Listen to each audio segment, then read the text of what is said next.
Welcome to MRR news. ముందుగా headlines చూద్దాం.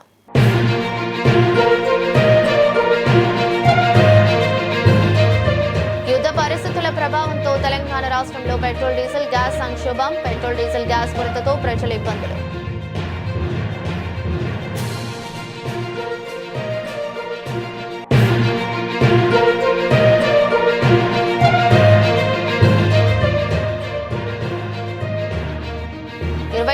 ఉచిత మెగా కంటి వైద్య శిబిరం ప్రతిపాటి.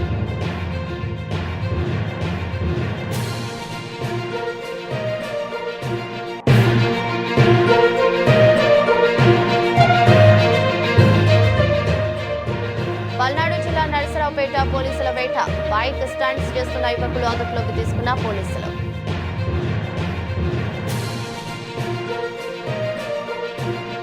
పల్నాడు జిల్లా నరసరావుపేట పోలీసుల వేట. బైక్ స్టంట్స్ చేస్తున్న యువకులు అదుపులోకి తీసుకున్నారు. నరసరావుపేటలో బైక్ స్టంట్స్ చేస్తూ ప్రజల ప్రాణాలకు ముప్పు కలిగిస్తున్న యువకులపై పోలీసులు కఠిన చర్యలు చేపట్టారు. నరసరావుపేట రూరల్ పోలీసులు ప్రత్యేక నిఘా ఏర్పాటు చేసి స్టంట్స్ చేస్తున్న పలువురు యువకులను గంటల వ్యవధిలోనే అదుపులోకి తీసుకున్నారు. ఈ సందర్భంగా స్టంట్స్ కు ఉపయోగించిన బైక్లను స్వాధీనం చేసుకున్నారు. అదుపులోకి తీసుకున్న యువకుల తల్లిదండ్రులను పిలిపించి వారికి కౌన్సిలింగ్ ఇచ్చారు. ప్రజల భద్రత దృష్ట్యా బహిరంగ ప్రదేశాల్లో ప్రమాదకరంగా బైక్ స్టంట్స్ చేసే వారిపై కఠినంగా చర్యలు కొనసాగుతాయని నరసరావుపేట రూరల్ సిఐ ఎంవి సుబ్బారావు తెలిపారు. త్వరితగిన చర్యలు తీసుకున్న రూరల్ పోలీస్ సిబ్బందిని అలాగే ఎస్ఐ కిషోర్ బాబు మరియు ఎస్ఐ శ్రీకాంత్లను సిఐ అభినందించారు. నిన్న నరసరావుపేట రూరల్ పోలీస్ స్టేషన్ పరిధిలో ఎస్ఆర్కేటి బైపాస్ రోడ్డులో ఒక కుర్రవాడు టూ వీలర్ ని ప్రమాదకరమైన రీతిలో డ్రైవ్ చేస్తూ ఒక ఫోటో వీడియో సోషల్ మీడియాలో ఇది వచ్చింది. దాని మీద మా ఎస్పీ సారు అదేవిధంగా డిఎస్పీ సారు అందరూ కూడా వాళ్ళ ఆదేశాల మేరకు మేము ఇమ్మీడియట్లీగా ఆ చర్యలకు పాల్పడిన ఆ కుర్రవాడిని మేము గుర్తించడం అయింది. అతని పేరు మనోజ్ కుమార్. అతన్ని నిన్న అదుపులోకి తీసుకుని అతని దగ్గర ఉన్న ఆ స్టంట్ అది చేయడానికి ఉపయోగించాడో ఆ వెహికల్ ని కూడా మేము సీజ్ చేశాం. అదేవిధంగా అతనికి గల డ్రైవింగ్ లైసెన్స్ కూడా క్యాన్సిలేషన్ కి ఆర్టీఓ గారికి పంపిస్తున్నాం. సీజ్ చేసిన వెహికల్ ని కూడా కోర్టుకు పంపుతున్నాం. అదేవిధంగా అతన్ని అక్కడ ఎంకరేజ్ చేస్తూ ఇదే న్యూసెన్స్ కి పాల్పడిన ఒక 8 మంది ఇతర వాళ్ళని కూడా గుర్తించాం. వాళ్ళని కూడా అదుపులోకి తీసుకున్నాం. వీళ్ళందరినీ కూడా కౌన్సిలింగ్ చేసి తల్లిదండ్రులకి కేసు నమోదు చేశాం. అదేవిధంగా వాళ్ళ తల్లిదండ్రులను పిలిపించి ఇట్లాంటి డేంజరస్ చర్యలకి పాల్పడొద్దని చెప్పి వాళ్ళకి ప్రాపర్ కౌన్సిలింగ్ చేసి వాళ్ళ తల్లిదండ్రులకు అప్పగించాం.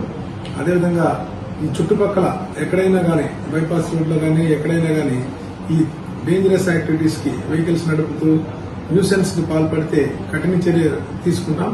అదేవిధంగా అప్రాపరేట్ సెక్షన్స్ కింద కేసులు నమోదు చేస్తాం అని తెలియజేయండి. శంకర కంటి ఆసుపత్రి సంయుక్త ఆధ్వర్యంలో నాదెండ్ల మండల కేంద్రంలో ఉచిత మెగా కంటి వైద్య శిబిరం ఏర్పాటు చేస్తున్నట్లు ప్రతిపాటి పుల్లారావు పేర్కొన్నారు.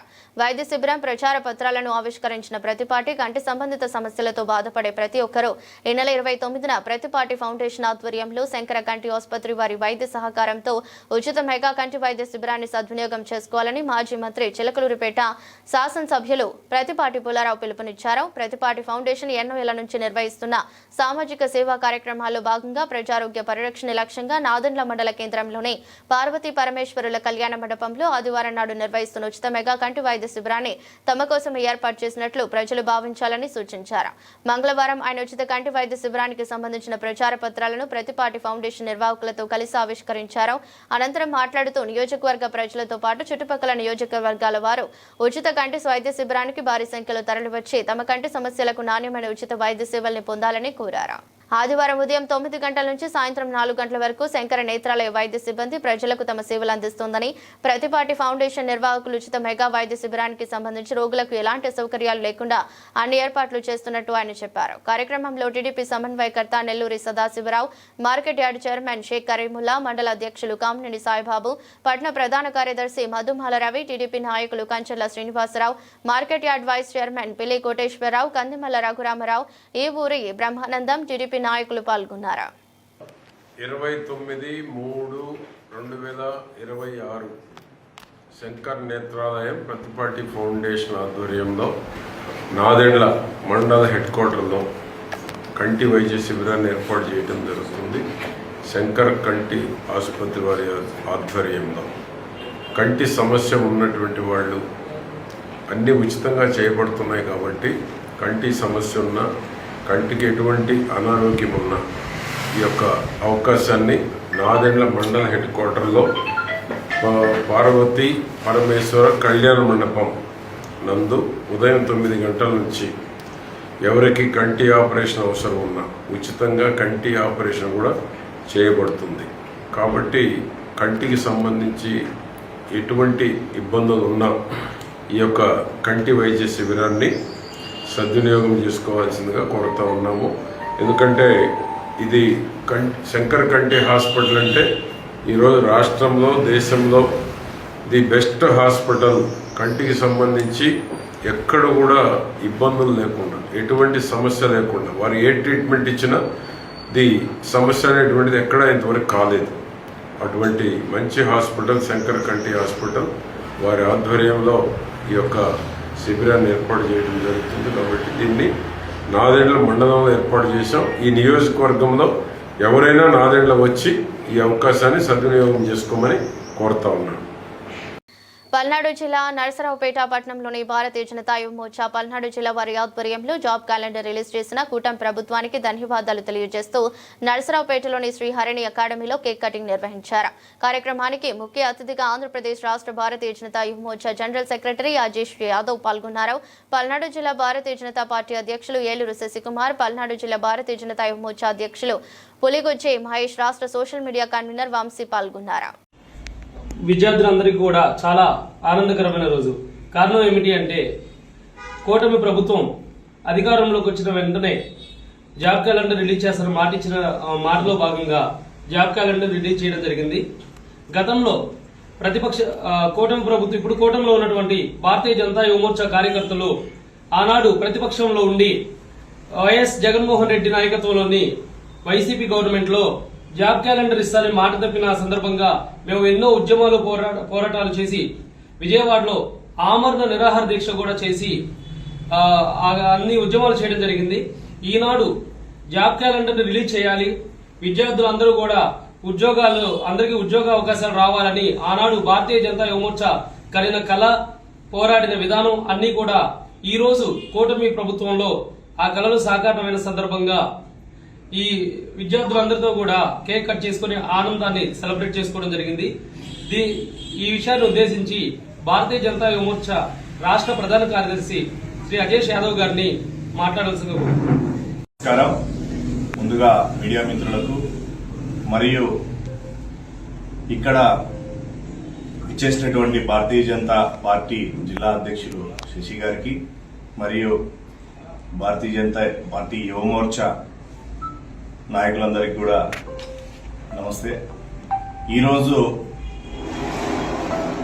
ఇక్కడ ఉన్నటువంటి ముందుగా అందరికంటే ఎక్కువ కృతజ్ఞతలు, శుభాకాంక్షలు తెలియజేయాల్సింది తల్లిదండ్రులని, తర్వాత అన్నదమ్ముల్ని, అక్క చెల్లెల్ని, ఇంట్లో శుభకార్యాలని మరియు ఎన్నో చిన్న చిన్న ఆనందాలని కూడా దూరం చేసుకొని కోచింగ్ సెంటర్లు అంటూ ప్రధాన నగరాల్లోకి వచ్చి కోచింగ్ తీసుకుంటూ నచ్చినా నచ్చకపోయినా నచ్చిన తిండిని, నచ్చని తిండిని అడ్జస్ట్ అయ్యి తింటూ ఎన్నో ఇబ్బందులతో కోచింగ్ తీసుకుంటున్నటువంటి రాబోయే రోజుల్లో ఆర్డీఓలుగా, ఎంఆర్ఓలుగా, టీచర్లుగా మరియు తదితర ఉద్యోగాలు సంపాదించి ఒక ఉజ్వల భవిష్యత్తును పొందేటువంటి ఇక్కడున్న విద్యార్థులకు నేను శుభాకాంక్షలు తెలియజేసుకుంటున్నాను. రాష్ట్ర ప్రభుత్వం ఏదైతే ముందున్నటువంటి ప్రభుత్వం జగన్మోహన్ రెడ్డి గారు ప్రతి జనవరికి జాబ్ క్యాలెండర్ రిలీజ్ చేస్తామని చెప్పి నిరుద్యోగుల్ని మోసం ఏ విధంగా చేశారో ప్రతి ఒక్క నిరుద్యోగికి మర్చిపోలేని ఘటన అది. ఎందుకంటే ప్రతి సంవత్సరం జాబ్ క్యాలెండర్ రిలీజ్ చేస్తానని చెప్పి జనవరి 1వ తారీఖు రిలీజ్ చేస్తానని చెప్పి అందరినీ మోసం చేశారు. అయితే ఏదైతే కూటమి ప్రభుత్వం వచ్చిందో, కూటమి ప్రభుత్వం ఎలక్షన్లకు ముందు కూడా ఒక ప్రకటన చేయడం జరిగింది. మెగా డిఎస్సి ఖచ్చితంగా ఇస్తాము. మెగా డిఎస్సి అనేది ఒక కలగా కాదు.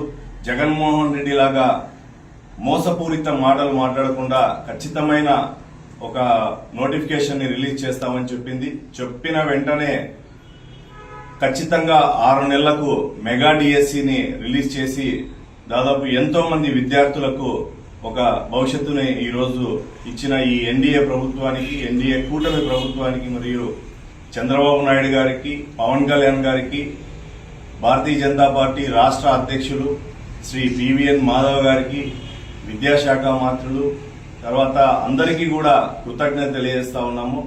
ఇంతటి చక్కటి వాతావరణంలో ఇంతమంది విద్యార్థుల మధ్యలో ఈ యొక్క కేక్ కట్ చేసి ఈ యొక్క శుభ సందర్భాన్ని సెలబ్రేట్ చేసుకోవడం చాలా సంతోషంగా ఉంది. అందరికీ ధన్యవాదాలు. జాబ్ క్యాలెండర్ ఇచ్చిన కూటమి ప్రభుత్వానికి నా ధన్యవాదాలు. కూటమి ప్రభుత్వం అధికారంలోకి వచ్చిన తర్వాత మెగా డిఎస్సి అని నిర్వహించారు, కానిస్టేబుల్ పోస్టులను నిర్వహించారు. దానికి చాలా సంతోషిస్తున్నాం. జాబ్ క్యాలెండర్ ఇచ్చినందుకు కూడా మేము ఆహ్వానిస్తున్నాం. కాకపోతే చిన్న మా ఇబ్బంది ఏంటంటే, యాజ్ సోషల్ స్టూడెంట్గా స్టేట్ వైడ్గా 16 పోస్టులు అనేవి ఇచ్చారు. అది కొంచెం అసంతృప్తిగా ఉంది. ఎందుకంటే మనకి రిటైర్డ్ అవుతున్న పోస్టులు ఏమో వేలలో ఉన్నాయి. అయితే మాకు జాబ్ క్యాలెండర్ ఇచ్చింది ఏంటంటే 16 ఇచ్చారు స్టేట్ వైడ్గా. అదొకటి అనేది మాకు కాస్త అసంతృప్తి ఉంది. జాబ్ క్యాలెండర్ ఇచ్చినందుకు కూటమి ప్రభుత్వాన్ని అభినందించాల్సిన అవసరం ఎంతైనా ఉంది. కాకపోతే మాకు కూడా కాస్త న్యాయం చేస్తే బాగుంటుందని మా ఆలోచన. అందరికీ ధన్యవాదాలు. అందరికీ నమస్కారం. మొన్న ప్రభుత్వం అయితే మాకు ఏ నోటిఫికేషన్ ఇవ్వకుండా నిరుద్యోగులకు మేము జాబ్ క్యాలెండర్ ఇస్తాం, జనవరికి ఇస్తాం అని చెప్పారు. కానీ మాకు ఏదైతే నోటిఫికేషన్ పడలేదు, మే ఎగ్జామ్స్ అయితే రాలేదు. ఎప్పుడైతే కూటమి ప్రభుత్వం ఆధ్వర్యంలోకి వచ్చిందో మాకైతే జాబ్ క్యాలెండర్ వచ్చింది. పోయిన సంవత్సరం డిఎస్సి కూడా జరిగింది, భర్తీలు కూడా జరిగాయి. ఈ సంవత్సరం మాకు జాబ్ క్యాలెండర్ వచ్చింది. అందువరకు ధన్యవాదాలు. ఎన్టీఆర్ జిల్లా కలెక్టరేట్ కార్యాలయంలో ఏపీ రాష్ట్ర SC commission chairman Kothapalli Samuel Jawahar ఆధ్వర్యంలో నిర్వహించిన సమీక్ష సమావేశంలో జిల్లా కలెక్టర్ మరియు తోటి ఎస్సీ కమిషన్ మెంబర్స్ ఉన్నతాధికారులతో కలిసి పాల్గొని ఎస్సీ హక్కుల పరిరక్షణ కోసం అనేక అంశాలపై సమీక్షించి బాధితుల నుంచి అర్జీలు స్వీకరించారు. కార్యక్రమంలో జిల్లా collector Lakshmisha, SC commission member మేకల దాసును ఘనంగా సన్మానించారు. అందరికీ నమస్కారం. ఈరోజు ప్రత్యేకంగా ఎన్టీఆర్ జిల్లా రివ్యూకి రావడం జరిగింది. దాదాపుగా 2-3 సార్లు వాయిదా పడిన తర్వాత ఈ రివ్యూ ఏర్పాటు చేయటం, ప్రధానంగా 23 డిపార్ట్మెంట్లకు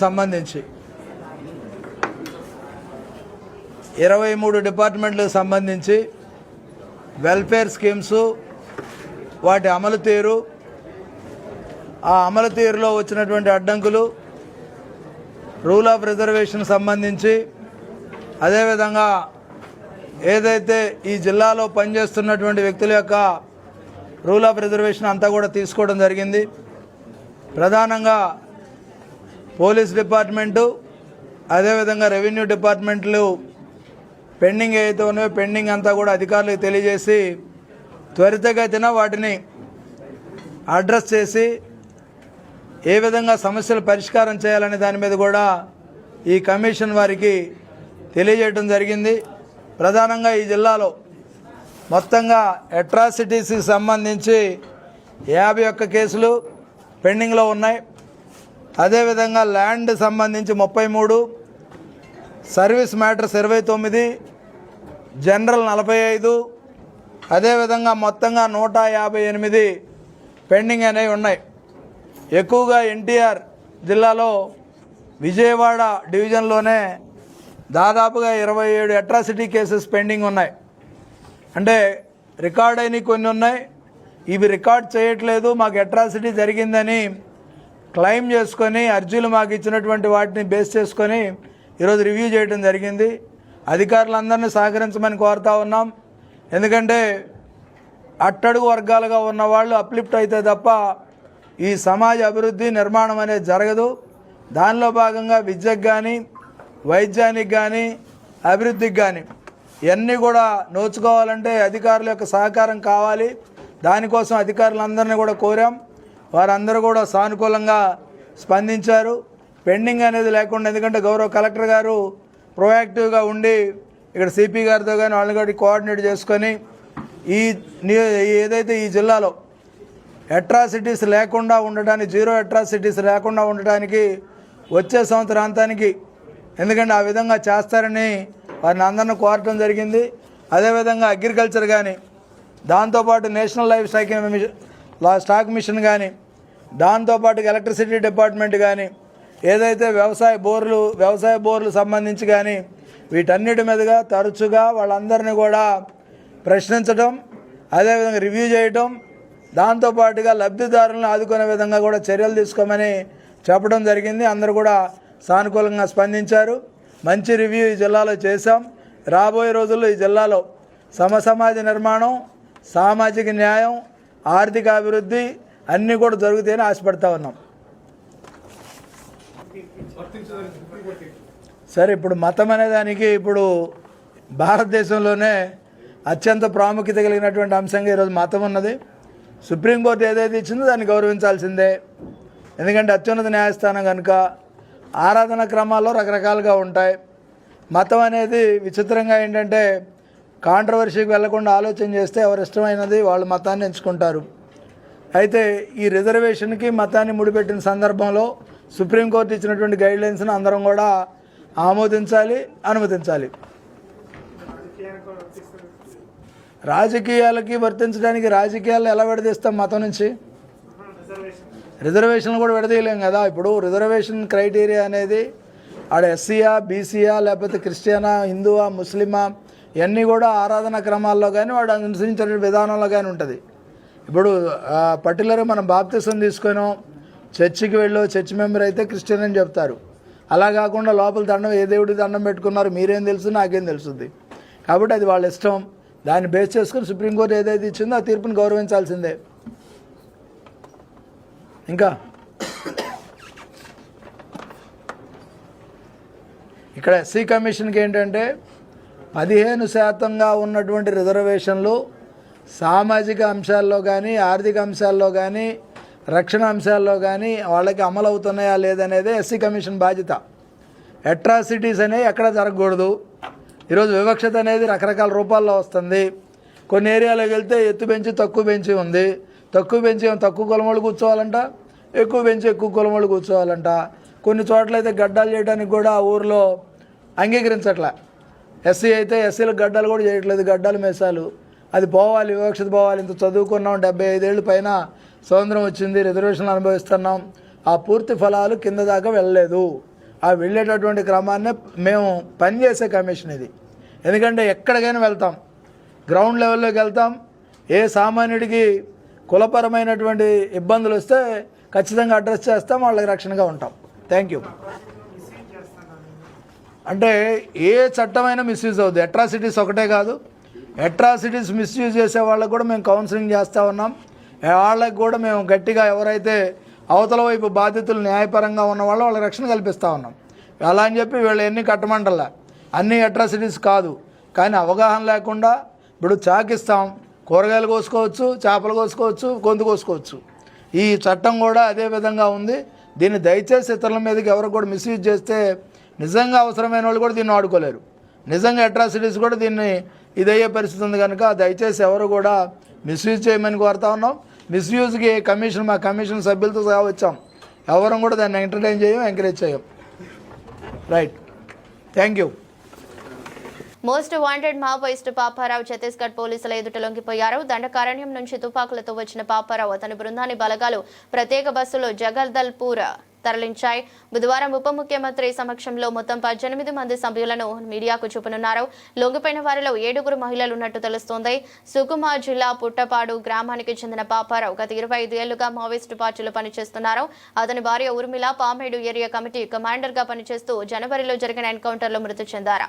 పాపారావు 1997లో మావోయిస్టు పార్టీలో చేరి ప్రస్తుతం దండకారణ్య స్పెషల్ జోన్ కమిటీ సభ్యుడిగా పనిచేస్తున్నారు. అతనిపై సుమారు 25 లక్షల రివార్డు ఉంది. 2010 తాడిమెట్లలో సిఆర్పీఎఫ్ బలగాలపై జరిగిన దాడిలో 76 మంది పోలీసులు చనిపోయారు. ఆ ఘటనలో పాపారావు ప్రధాన నిందితుడు. బీజాపూర్, సుకుమా జిల్లాలో మావోయిస్టులు జరిపిన పలు విధ్వంసకర ఘటనల్లో పాపారావు సూత్రధారుడిగా ఉన్నారు. ఛత్తీస్గఢ్ హోంశాఖ మంత్రి విజయ శర్మ మీడియాతో మాట్లాడుతూ పాపారావు లొంగుబాటు పెద్ద విజయమన్నారు. దండకారణ్యంలో ప్రస్తుతం పాపారావు తప్ప పెద్ద నాయకుడు ఎవరు లేరని చెప్పారు. మార్చి 31 నాటికి ఛత్తీస్గఢ్, మహారాష్ట్ర, తెలంగాణతో పాటు ఇతర ప్రాంతాల్లోనే మావోయిస్టులు కూడా లొంగిపోతారని, దేశంలో మావోయిస్టులు అనేవారు ఉండరని ఆయన పేర్కొన్నారు.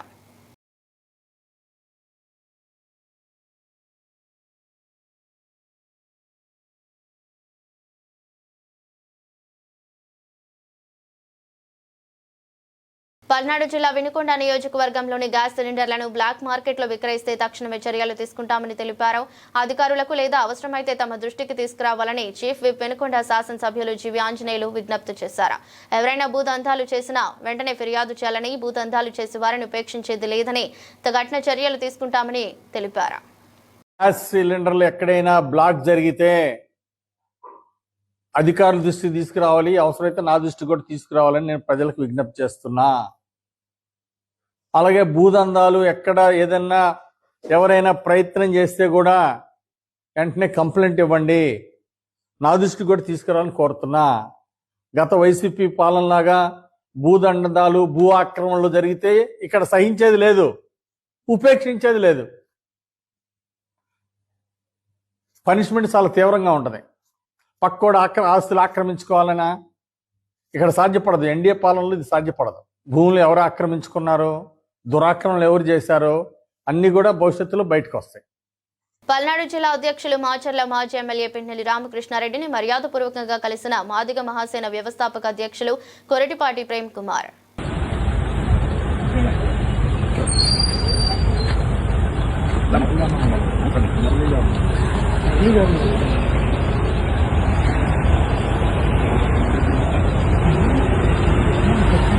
యుద్ధ పరిస్థితుల ప్రభావంతో తెలంగాణ రాష్ట్రంలో పెట్రోల్, డీజిల్, గ్యాస్ సంక్షోభం నెలకొంది. పెట్రోల్, డీజిల్, గ్యాస్ కొరతతో ప్రజలు ఇబ్బందులు పడుతున్నారు.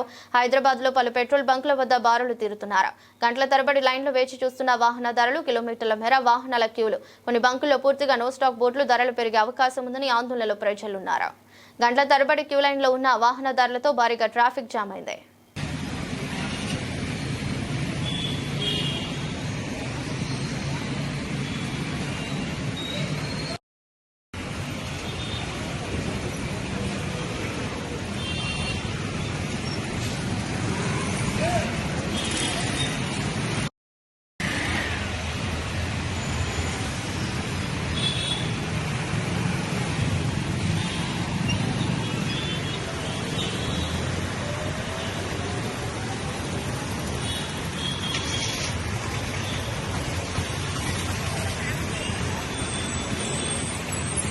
పల్నాడు జిల్లా పిడుగురాళ్లకి రానున్న రాష్ట్ర స్థాయి వైద్యాధికారుల బృందం. గురజాల ఎమ్మెల్యే ఎరపతినేని శ్రీనివాసరావు పిడుగురాళ్ల వైద్య కళాశాల పనుల పురోగతిపై వైద్య బృందం సమీక్ష నిర్వహించారు. కళాశాలను పరిశీలించి మంత్రి సత్యకుమార్కి నివేదిక ఇవ్వనున్న బృందం వైద్య ఆరోగ్య శాఖ కార్యదర్శి సౌరభ్ గౌర్ నేతృత్వంలో అధికారుల బృందం వైద్యాధికారుల నివేదిక అనంతరం కళాశాల ప్రారంభోత్సవ తేదీ ఖరారు చేయనున్నట్లు తెలిపారు.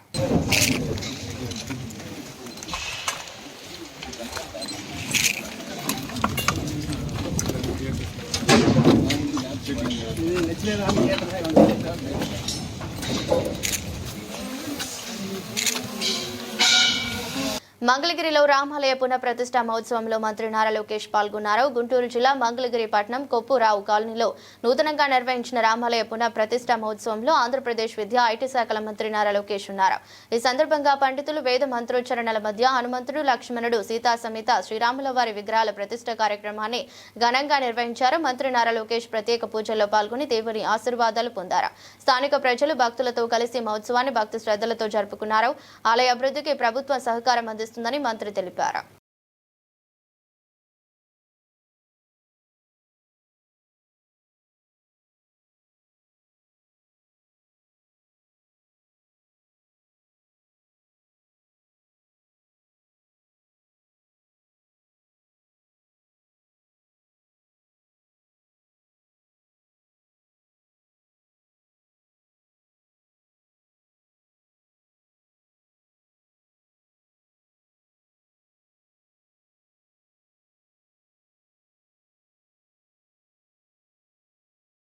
తెలంగాణ సీఎం రేవంత్ రెడ్డిని ఎదిరించి పోరాటం చేస్తానని కాంగ్రెస్ సీనియర్ నాయకుడు జీవన్ రెడ్డి పేర్కొన్నారు. నీతో అణదొక్కబడటం కంటే పోరాటం చేస్తే నాకు పోయేదేముంది అన్నారు. తెలంగాణ ముఖ్యమంత్రి యనమల రేవంత్ రెడ్డి మీద తీవ్రస్థాయిలో విరుచుకుపడ్డ కాంగ్రెస్ సీనియర్ నాయకుడు జీవన్ రెడ్డి ఇవాళ రేవంత్ రెడ్డి గారిని కూడా ఎదిరించి పోరాటం చేస్తా అంటూ నేను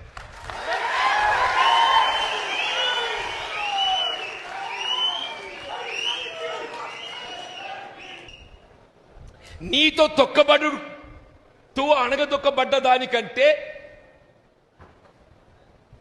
ఎదిరించి పోరాడతారు పోయేదేమున్నదే.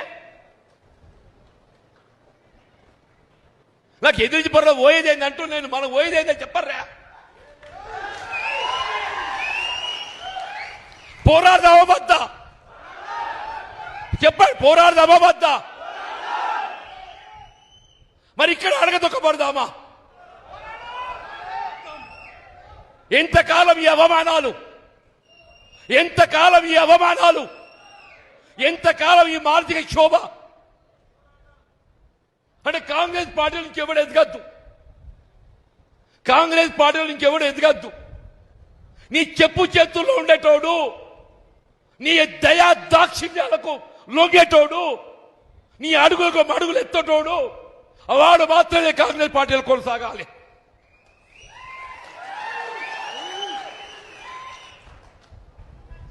నిన్ను ఎదిరించేటోడు, రాహుల్ గాంధీ ఆలోచనకు అనుగుణంగా నడిచేటోడు, నువ్వు ఎవరిని అడగదొక్కుతున్నావే? రాహుల్ గాంధీ గారి ఆలోచనకు అనుగుణంగా నడిచేటోడిని అడగదొక్కుతున్నావు అంటూ నేను. నువ్వు అడగదొక్కేది ఎవరిని కాదు, రాహుల్ గాంధీ గారి ఆలోచనకు అనుగుణంగా నడిచేటోడిని నువ్వు అడగదొక్కుతున్నావు అని చెప్పంటూ నేను.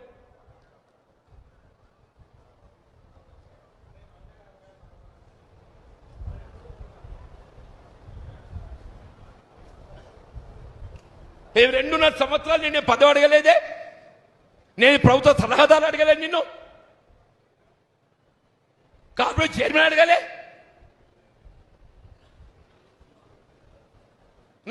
వార్తలు ముగించే ముందు మరోసారి హెడ్లైన్స్.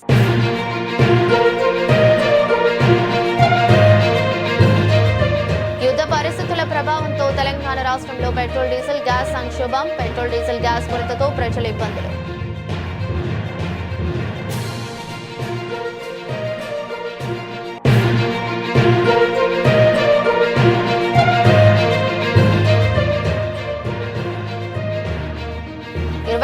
ఉచిత మెగా కంటి వైద్య శిబిరం ప్రతిపాటి.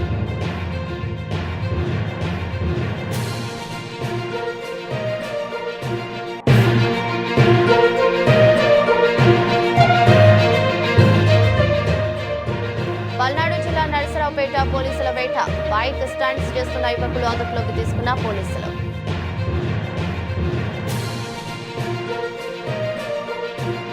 దృష్టి బులెటిన్ మరో బులెటిన్లో మళ్ళీ కలుద్దాం. అంతవరకు సెలవు, నమస్కారం.